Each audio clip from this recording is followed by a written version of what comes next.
I found messages between my girlfriend and her friend betting on how long she could steal from my company. At dinner, I toasted 2 bets, you win. Then I showed them the messages. My girlfriend was left frantically apologizing as I pulled out my phone to call the cops. I, 31 male and what you might call a cliché. The guy who poured his life savings, his sweat, and every waking thought into a dream. That dream is a small but growing e-commerce business. We specialize in custom-designed athletic apparel. For the past 3 years, it's been my baby.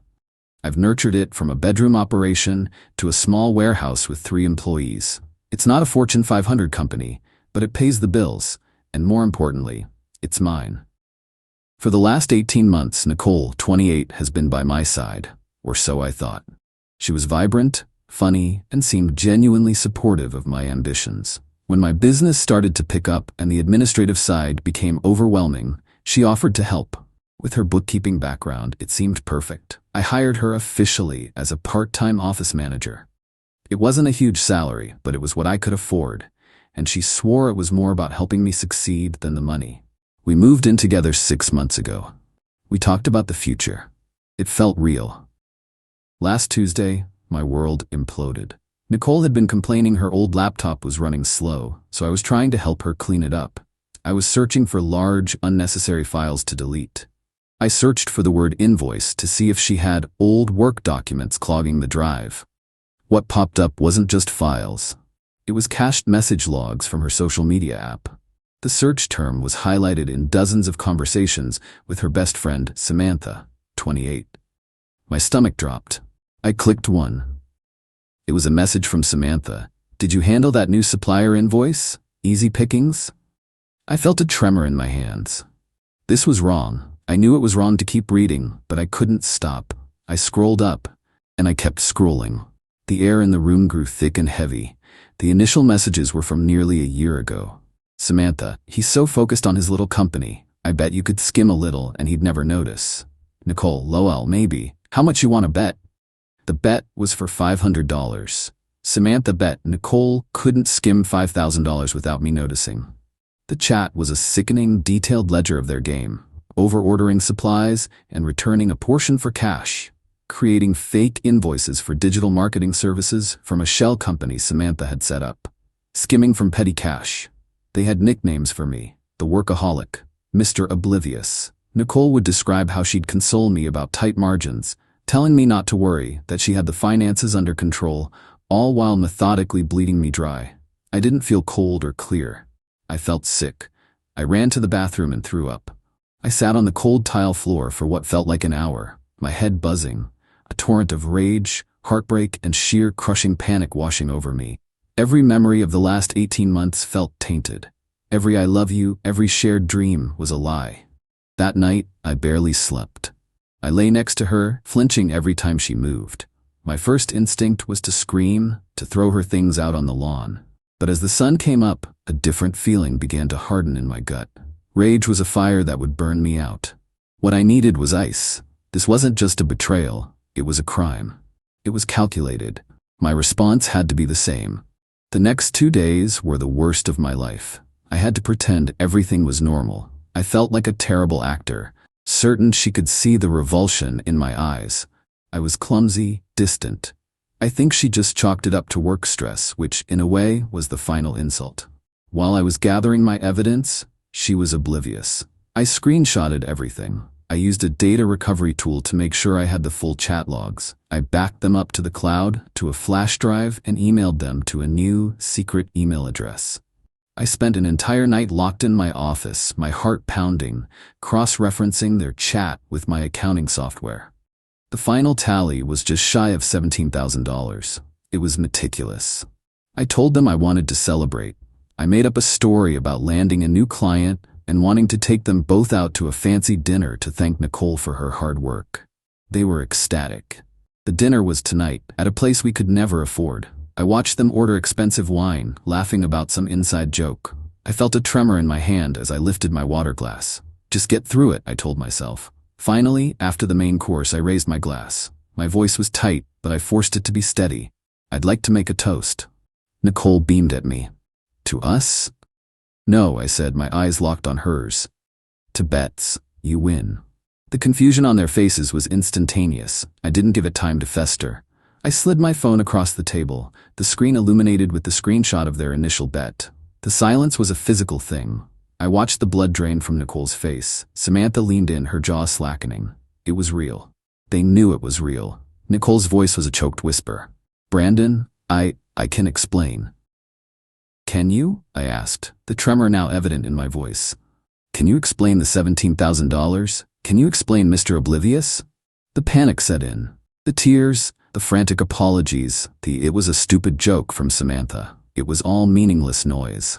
People at nearby tables were starting to stare. I let them squirm in the wreckage for a full minute. Then, I pulled out my phone again. My thumb was shaking as I found the number for the local police. Nicole saw it and lunged across the table, grabbing my arm. Brandon, what are you doing? Please, don't, we can fix this. I pulled my arm back. No, I said, my voice finally breaking with the weight of it all. You can't. I pressed call. As I told the operator I needed to report a felony theft, I watched the woman I thought I was going to marry collapse into a sobbing heap. The bet was over.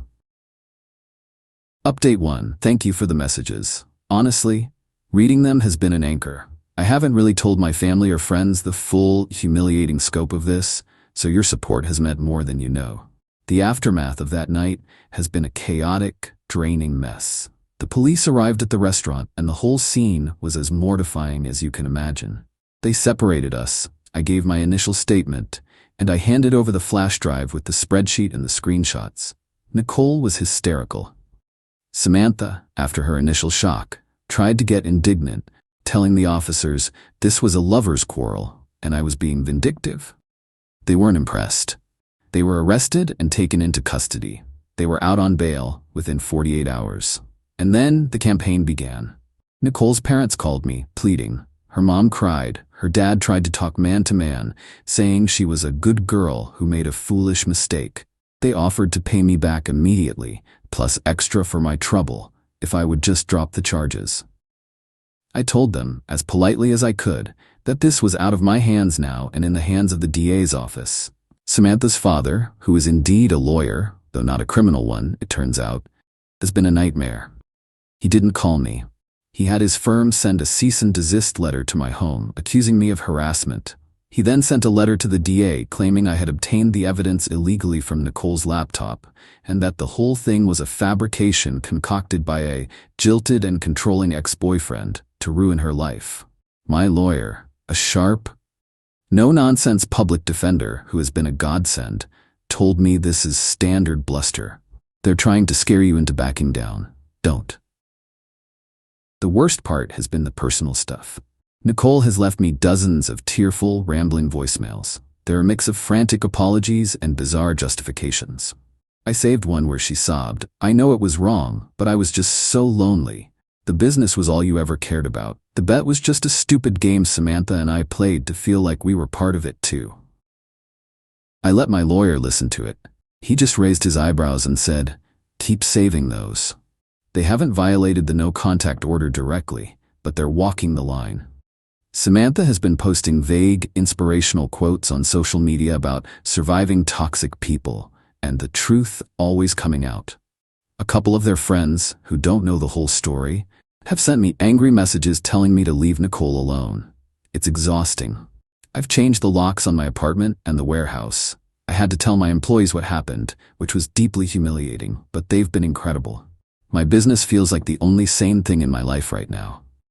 The legal process is slow and intimidating. I feel like I'm in a constant state of anxiety. This is far from over. Update 2. 6 months. It feels like a lifetime. If you're looking for a story of swift justice, this isn't it.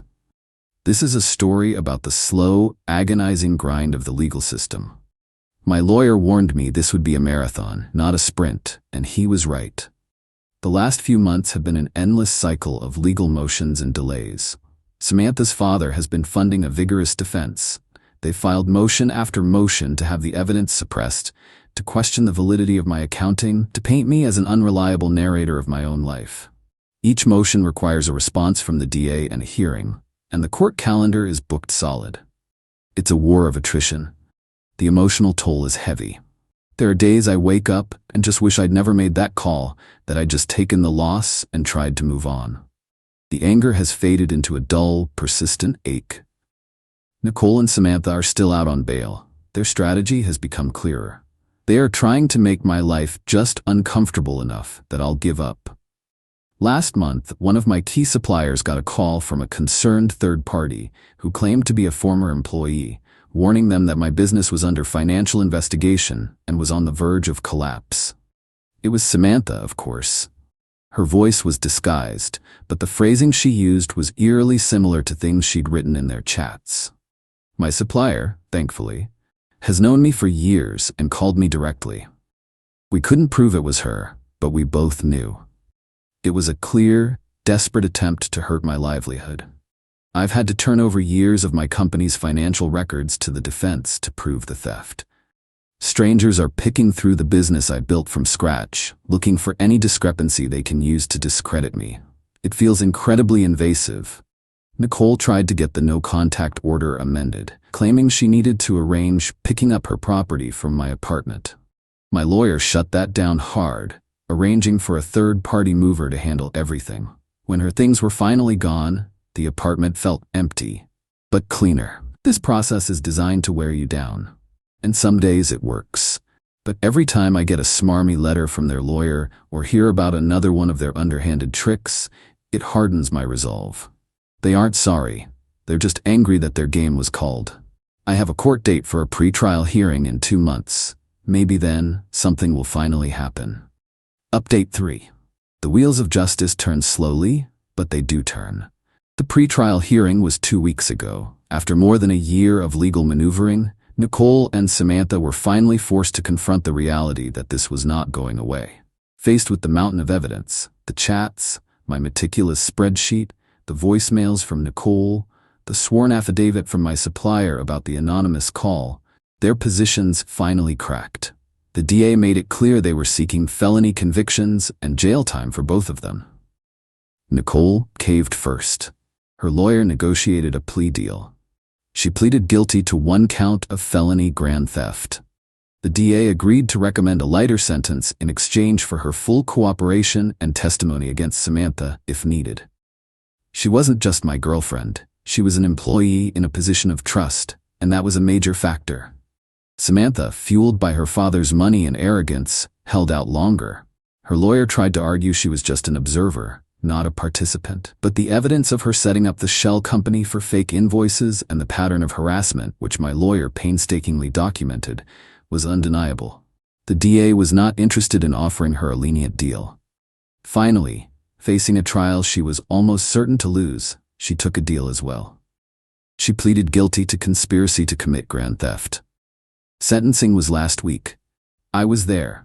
I read a victim impact statement. I didn't yell or get emotional. I just explained, factually, how this betrayal had impacted my life, my mental health, and the business I had poured my soul into.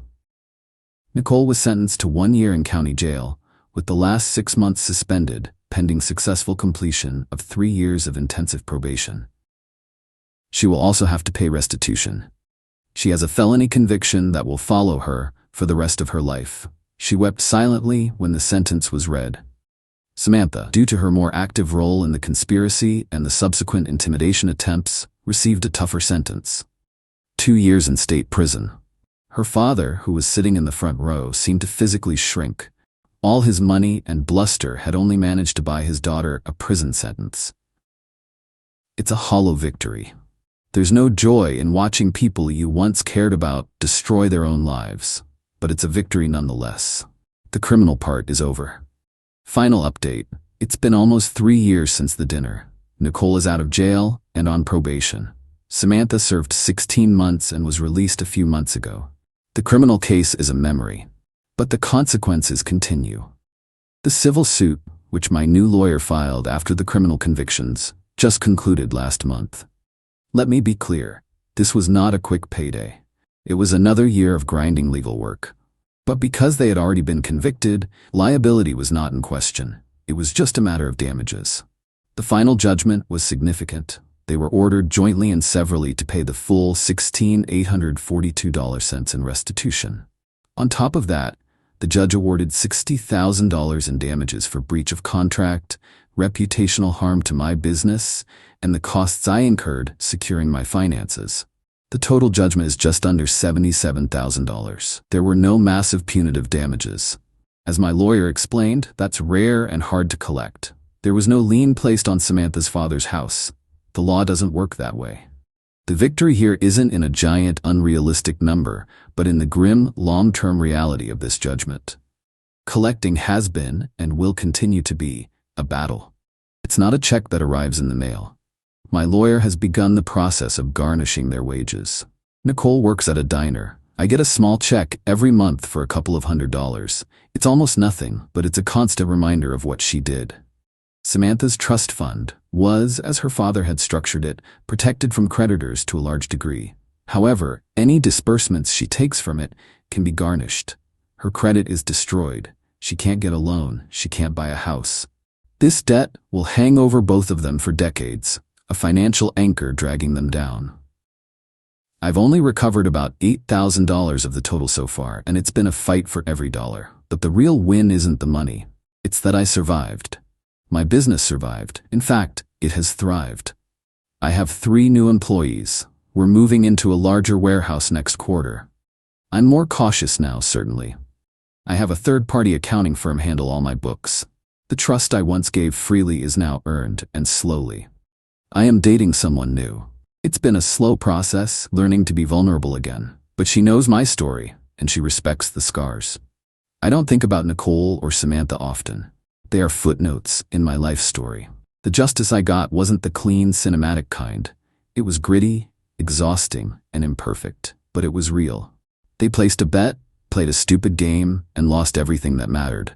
And I'm still here. I'm still standing. And for me, that's enough.